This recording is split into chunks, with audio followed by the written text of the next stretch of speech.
Cities and society. So looking at America during these late 1800s all the way through the early 1900s, we're seeing all kinds of city growth at this time. Despite hardships, cities are going to continue to grow. A lot of this is going to be from immigrant population and also just migrants coming in from American farms moving to cities. So giving you some numbers so you can see how much cities are growing. In 1850, we have only 6 cities in the United States with a population over 100,000. By 1900, there's 38 cities that have a population of over 100,000. In 1850, only 5% of the United States population lives in cities. By 1900, it's 19%.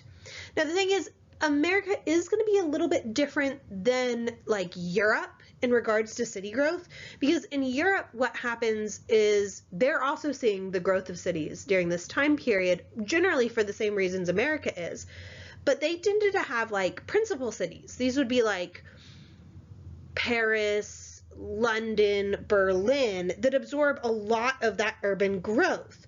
Whereas the United States, our growth is going to be a lot more evenly distributed across the nation and amongst many different cities.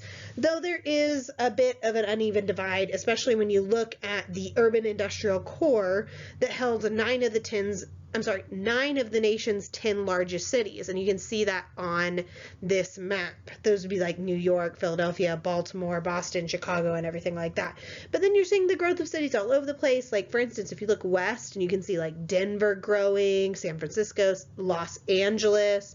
In the south, you can see how we're going to have like Atlanta, Georgia is growing a lot. New Orleans is a bigger dot on this.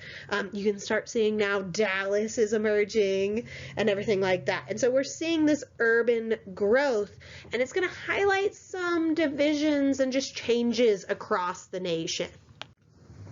So for instance, cities are changing in size, but they're also going to change in scale and function. They're not just expanding out, they're expanding up. And so we're starting to see those urban skylines. So this is like New York in 1911. Now what this really means as well is that the residential areas of cities are going to be pushed out.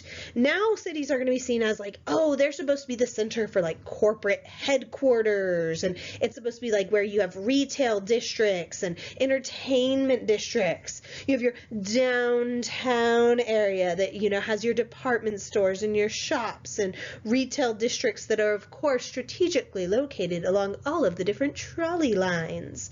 A great example of this is if you go into Fort Worth today and you go like down Camp Bowie, and there's that giant median down Camp Bowie, but then there's shops all along it. That actually used to be a trolley line. So there you go. But we're starting to see those residential neighborhoods, and people are kind of leaving the polluted city to live in the residential suburbs. And once again, that Camp Bowie line is a great example of that, because you have the shops along it, but then you have all the housing behind it. The people are leaving the downtown area for, our residential suburbs, rejecting thus the city as a place to live, even though you still go to the city for, you know, your job, schools, libraries, entertainment. We also get a whole new class of people, and I'm not going to explain a lot about this, but we have basically a new middle class at this time, because this is expanding out with the expansion of the service economy and the industrial economy. So it's going to be people that are salespeople, factory supervisors, managers, civil servants, technicians, any kind of like white collar office workers. So this would be things like insurance workers, bank tellers, legal assistants. All of those are going to make up our middle class, but those hadn't been like prominent jobs as much until now. The thing is, America is really during this time period going to become a consumer society. Earlier in American history, especially if you took me for like 1301 or whoever you took for 1301, every time somebody asked like, oh, what was the symbol of, like, what showed your status? What was your symbol of prestige? And it was always land, land, land, and occasionally it was slaves. So it's very much land had always been so important. But now It's all about the consumer goods. So the middle class, had all electric homes by 1910. Ooh. And on top of that, they had indoor plumbing. Ooh, even better. And then they have to have all the consumer goods that go along with like electric homes. So this is things like electric coffee pots, a hot plate, a chafing dish, a toaster. Now people are working by the clock, not the sun. A lot of times when people worked by the sun, it was because they were farming predominantly. But now people aren't predominantly farming, especially when they live in the city. This even changes what people eat. Now people would eat like cold packaged cereals rather than hot breakfasts every morning. For lunch, they could have, Campbell's soups or canned stews. We get like Jell-O is invented in the 1890s. Maxwell Coffee House is born. And the thing is, with all these different new items, advertising becomes even more important because, of course, you have your name brand product and then your off-brand product. And so you want people to buy your particular version of a particular product. Anything that saved time was seen as a must-have and an important consumer item, so to speak, at this time. But this could include things from like trolleys to electric razors or vacuums. And then, of course, things like the telephone. We even see how advertising is done is changing because now newspapers are inaugurating new parts like the sports page for male readers, advice columns for all the ladies and everything. A lot of the advertising, though, generally was aimed at women because women did about 90% of the shopping by 1900, especially when you're looking at that middle class. They would go shopping at the department store. Now, the department store would have, these extensive inventories and items for every kind of budget, beautiful surroundings and efficiently trained personnel.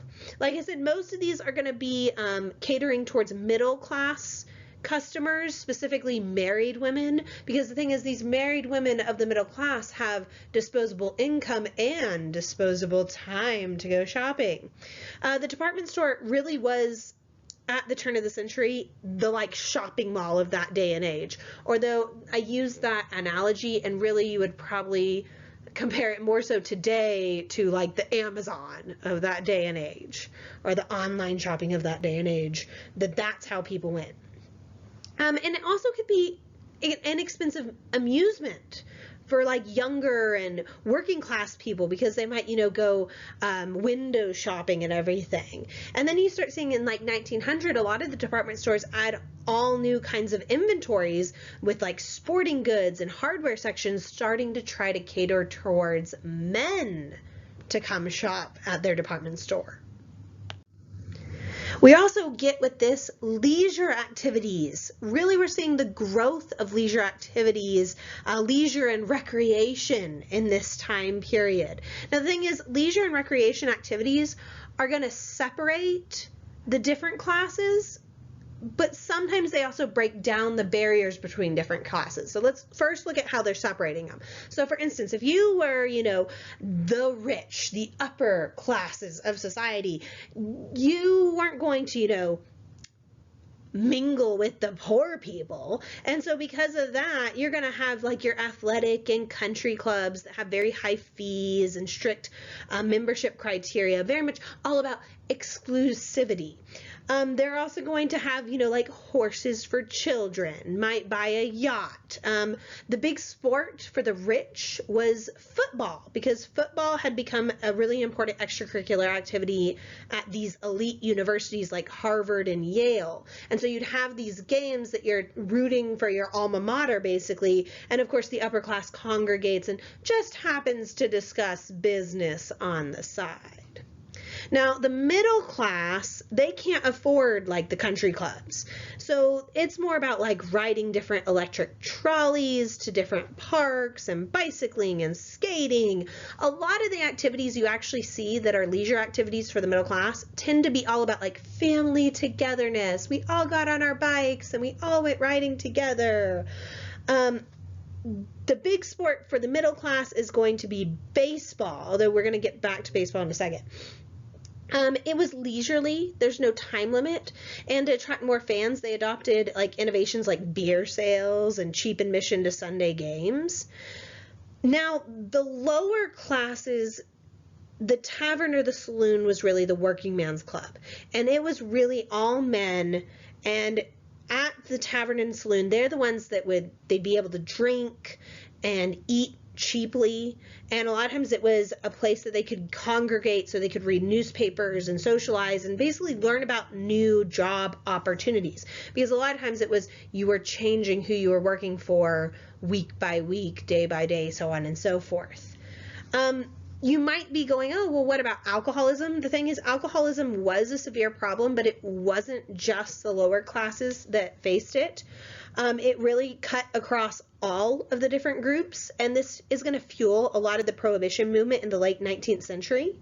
Another thing that we see cutting across all of these groups is like amusement parks become a lot more accessible, such as like Coney Island is made in 1897. This can be a place for working class men and women to meet and date, but also a place that a rich or wealthy individual might want to go as well. You also get things like at these amusement parks, things like the Ferris wheel, and then you have like the hot dog that actually came over from a German immigrant. And then the last thing that really cuts across all of the different classes is baseball. I said I was going to come back to it.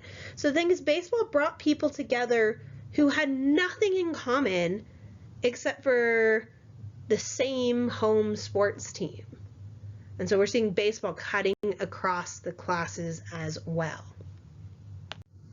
So I ask you, thinking about all these changes in cultures within all these cities, what do you think has the biggest impact on that time period? And what do you think has the biggest impact all the way through today? Hopefully you can recognize some of these things. This is when a lot of people start saying, oh, this is like modern America, because it's a lot more recognizable to Americans today at this point.